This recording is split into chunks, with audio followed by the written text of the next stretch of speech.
बात पित्त कफ में दुनिया के सभी लोगों का को वर्गीकरण कर दिया गया है। और जिस समय व्यक्ति जन्म लेता है ना, उसी समय निर्धारित हो जाता है कि यह व्यक्ति अपने जीवन में कितना सफल होगा, कितना स्वस्थ रहेगा, कितना बीमार रहेगा, जन्म लेने मात्र से ही, उसी समय। इसको समझना चाहते हो? चलो, यह बात हर व्यक्ति को समझना चाहिए ना, अपने शरीर के बारे में जानना चाहिए ना। देखो, अभी यूनिवर्सिटी में, कॉलेज में सब कुछ पढ़ाते हैं और अपने बारे में ही नहीं पढ़ाते हैं। पैसा कमाने का 1,00,000 विधि सिखाते हैं और अपने को स्ट्रेस से, चिंता से, भय से मुक्त करने का एक भी विधि नहीं बताते हैं। ठीक है, तो आपको बताता हूं, दुनिया भर में जितने भी लोग हैं उन्हें कितने भागों में बांटा गया है? कौन कौन उसका है? बात पित्त कफ। कितने भाग में? देखो, सबसे पहले बात। क्या है पहले? बात कहते हैं वायु को। किसको कहते हैं? जिनके शरीर में वायु अधिक रहता है, बात अधिक होता है, उनका वजन अधिक होता है, वो मोटा रहता है। बात प्रकृति के लोग कैसे होते हैं? मोटा होता है। और बात प्रकृति वाले के लोगों के शरीर में 120 प्रकार के रोग पाए जाते हैं। कितने? 120। किनके शरीर में? जो मोटे होते हैं। आपने सुना होगा कि जो बूढ़े हैं वो कहते होंगे मेरा बात भर गया है, घुटने में, टखने में, कमर में दर्द हो रहा है। आप सुने होंगे मैम? हाँ, तो ये दर्द हो जाएगी या फिर नाराज हो जाएगा, उसको एक बार सॉरी बोल दो, फिर वो मान लेता है या मान लेती है। कौन? बात प्रकृति के लोग, मोटे लोग। ठीक है, वो चीजों को जल्दी याद कर लेते हैं रट्टा मार के। क्या करते हैं? रट्टा मारते हैं, जल्दी याद हो जाता है और जल्दी भूल भी जाते हैं। कौन? बात प्रकृति के लोग। तो मैं अभी ये बात इसलिए बता रहा हूं, आप लोग को चाहिए कि अपना वजन कभी भी बढ़ने ना दें। बचपन में आप लोग मुर्गा बने थे? अगर रोज मुर्गा बन जाते हो आप लोग तो समझो बिल्कुल स्वस्थ हो। या ठीक है, अगर मुर्गा नहीं बन पाते हो तो समझो कि शरीर में बीमारी आ रहा है। मुर्गा रोज बनना है। हम कितना स्वस्थ हैं इसका जानते हो मापदंड क्या है? हम कितना स्वस्थ हैं इसका मापदंड पता है क्या है? कि हमारा शरीर कितना फ्लेक्सिबल है, हम कितना झुक सकते हैं, हम कितना आगे पीछे झुक सकते हैं। यहां से ही निर्णय होता है कि हम अपने जीवन में कितना स्वस्थ रहेंगे। ये तो सामान्य रूप से बात के बारे में बताया। उसके बाद है पित्त प्रकृति। क्या है? पित्त प्रकृति के लोग होते हैं ना, वो पतले होते हैं, मतलब खूब पतले नहीं, सामान्य होते हैं। ठीक है, देखने में भी वो समान होते हैं। उनके शरीर में भी पित्त मतलब होता है अग्नि। पित्त मतलब क्या होता है? अग्नि। उसके अंदर गुस्सा बहुत रहता है, उत्साह बहुत रहता है, ऊर्जा बहुत रहता है। वो कहेगा मैं ये कर दूंगा, ये करूंगा, ये करूंगा, वो करूंगा। हमेशा वो बड़ी बड़ी बातें करता है। कौन? कुछ दिन, 10 दिन, 15 दिन एक काम को करेंगे, फिर बीच में ड्रॉप कर देंगे, छोड़ देते हैं। कौन? पतले लोग। और खाते भी बहुत हैं वो। क्या करते हैं? खाते हैं, सारा पच जाएगा, लगेगा कि इतना पतला आदमी है, ऐसा इतना क्यों खा लेता है, इतना कैसे खा लेता है। 10-10 रोटी खा लेते, इतना इतना बच्चा, इतना छोटा बच्चा। बताओ, जो पतले होते हैं, आपने देखा है? वो पित्त प्रकृति के होते हैं। उनका जो बुद्धि होता है वो समान होता है। क्या होता है? उनके जीवन में सफल होने का जो संभावना है वो समान होता है। ठीक है, तो ये पित्त वाला हो गया। और इनके शरीर में 40 प्रकार की बीमारी पाई जाती है। कितने प्रकार के? आयुर्वेद के अनुसार से बता रहा हूं। उसके बाद है कफ प्रकृति। क्या है उसके बाद? सबसे उत्तम जो होता है कफ प्रकृति के लोग होते हैं। कौन? देखो, इनका जो हाइट भी होता है, अच्छा हाइट होता है, देखने में भी काफी सुंदर होते हैं। ठीक है, कफ वाले, इसके शरीर में 20 प्रकार का मात्र बीमारी होता है। क्योंकि इसके शरीर में कफ का प्रधानता होता है, ये सोता खूब है। आपने देखा होगा कुछ बच्चे सोते खूब होंगे लेकिन फिर भी पढ़ने में अच्छा ही होंगे, बहुत कम पढ़ते होंगे फिर भी क्लास में अच्छा नंबर ले आते होंगे। आपने देखा ऐसा? तो वो कफ प्रकृति के लोग होते। कौन? और वो बीमार भी नहीं होते, जीवन में बीमार भी बहुत कम होते हैं, और उनके जीवन में सफल होने की संभावनाएं भी अधिक होता है। देखो, योग से ना हम अपने आप को संतुलित कर सकते हैं। क्या कर सकते हैं? और सुनो, जब हमारा वात पित्त कफ बिल्कुल सामान्य रहता है तो हम बिल्कुल स्वस्थ रहते हैं। तीनों में से किसी में भी विकृति आ गया, अप डाउन हो गया तो लोग बीमार हो जाता है। ठीक है, तो आप हमेशा से रोज अगर योग करोगे तो तीनों को समान रख पाओगे और आप अपने जीवन में जो चाहते हो बन पाओगे। ठीक है, आज सिखाने वाला हूं बंद। क्या सिखाने वाला हूं? 3 बंद होते हैं। मूल बंद, बोलो मेरे साथ, उद्यान बंद, जालंधर बंद। ठीक है, मूल बंद का जो संबंध होता है, देखो मूल बंद का क्या है। जिस व्यक्ति को हमेशा कुछ कुछ खाते रहने का मन करता है ना, ठीक है, और पढ़ने में मन नहीं लगता है, ठीक है, और इससे अति उत्तम ब्रह्मचारी विद्यार्थी बनते हैं। कौन बंद लगा के? मूल बंद लगा के। उनको डाइजेस्टिव सिस्टम संबंधित कभी कोई समस्या नहीं होता। ठीक है, तो हम अभी सीखेंगे मूल बंद लगाना। पद्मासन लगाओ।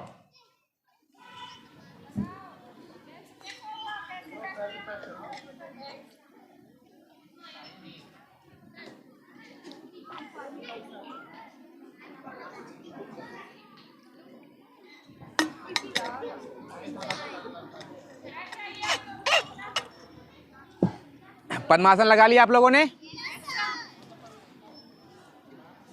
देखो, अब दोनों हाथों को द्रोण मुद्रा में लो। द्रोण मुद्रा में यहां रखो, अपने घुटना पे रखो।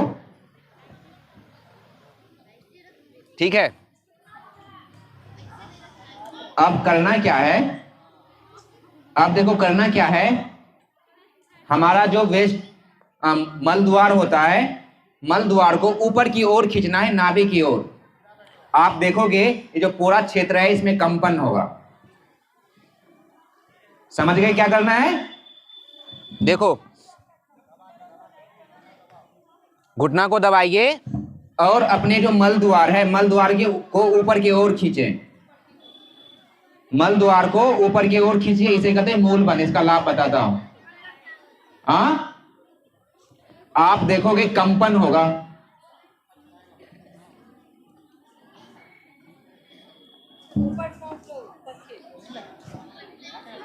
देखो, मेरा जो पेट है ये पूरे पीछे का जो रीढ़ का हड्डी है ना, उसमें सट जाता है।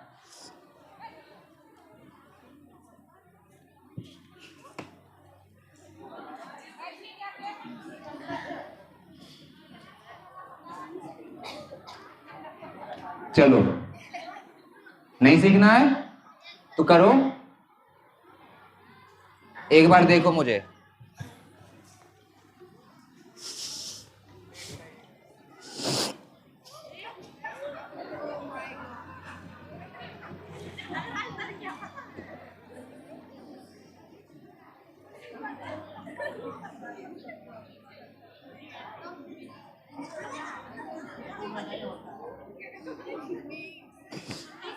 ये लगभग हमारे जो रीढ़ का हड्डी है उसमें सट जाता है। सटेगा तो बिल्कुल नहीं है, थोड़ा सा बचता है।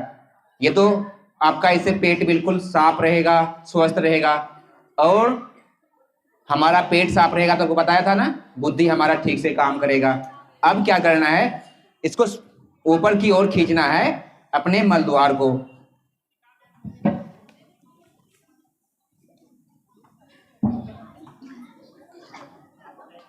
ठीक है, चलो नहीं होगा तो छोड़ दो। चलो अब दूसरा, ये था मूल बंद। कौन था ये? ये मूल बंद आप लोग के उम्र के बच्चों को सीखना बहुत आवश्यक होता है। यह क्या करता है मूल बंद? देखो, मूल बंद क्या करता है, इसको एक तरह से ब्रह्मचर्य पालन के लिए रामबाण कहा गया। क्या कहा गया है? वो क्या होता है आप YouTube पे सर्च करना। ठीक है, तो हम जब मूल बंद लगाते हैं तो हमारे मन में निगेटिव विचार बहुत कम आते हैं। ठीक है, तो ये आप लोग लगाना और इसका मैं वीडियो डालूंगा YouTube पे, तो देख लेना इसका क्या क्या लाभ होता है। ठीक है, और उसमें YouTube वाले वीडियो पे तो मैं अच्छे से एक्सप्लेन कर सकता हूँ। यहाँ तो बच्चे कुछ भी हैं। ठीक है, ये कौन सा हो गया? मूल बंद। अब करेंगे उद्यान वन। कौन सा वन करेंगे? उद्यान वन। देखो हमारे शरीर के जितने भी नस नाड़ियां हैं ना, सभी यहां से संचालित होते हैं और यहीं से पंपिंग होकर सभी में ब्लड जाता है। ठीक है, अब देखो कैसे करते हैं उद्यान वन।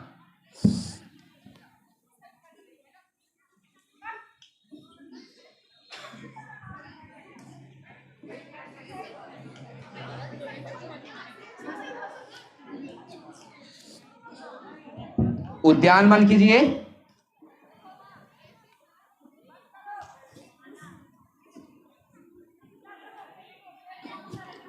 अपने फेफड़े में श्वासों को भरना है और पेट को बिल्कुल सटा लेना है रीढ़ की हड्डी में, इसे प्रयास करना है।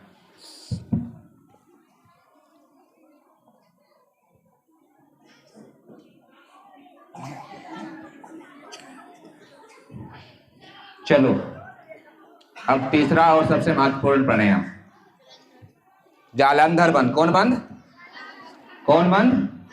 अच्छा, आप लोग चाहते हो कि आपका आवाज काफी सुंदर हो, मधुर हो, आकर्षक हो, लोग आपसे बात करना चाहे और बात करके प्रसन्न भी हो।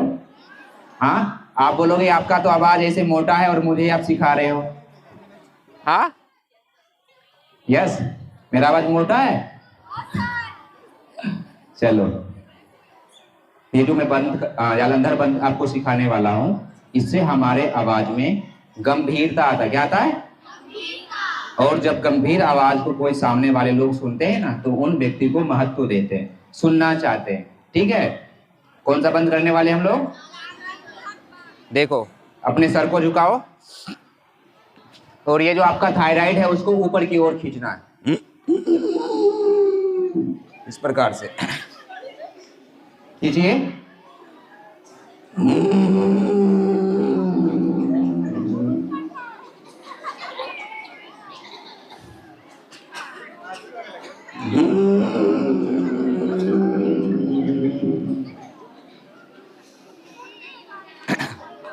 चलो एक बार मसाज कर लो। ये कौन सा बंद था? इसका क्या लाभ होता है?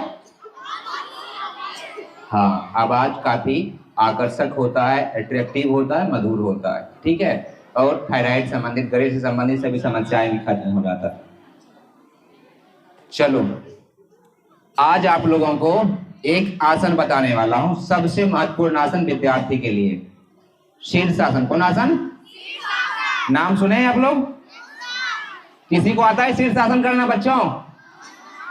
शीर्षासन किसी को आता है?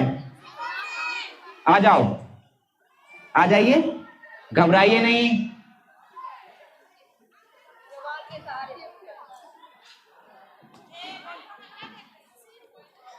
देखो देखो, पृथ्वी में क्या पाया जाता है? पृथ्वी में क्या पाया जाता है? हाँ, हिंदी में गुरुत्वाकर्षण।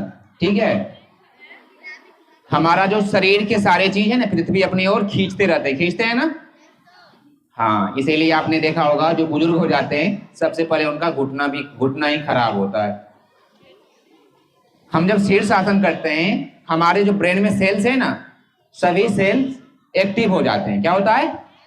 अब जब सेल्स सारे एक्टिव हो जाएंगे तो हमारा मन एकाग्र होगा और पढ़ने में फोकस हम कर पाएंगे।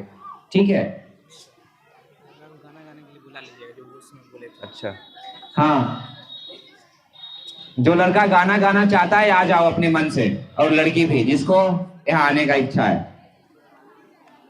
तो शीर्षासन सीखोगे? देखो शीर्षासन कैसे कर, एक बार इसके लिए जोरदार ताली।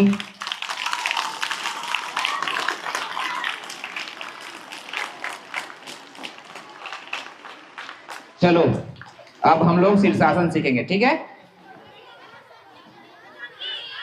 पहले संगीत। चलिए, क्या नाम है आपका? जिस्मी। हाँ, जिस्मी। म्यूजिक भी है। कौन सा? लिरिक्स राम आएंगे।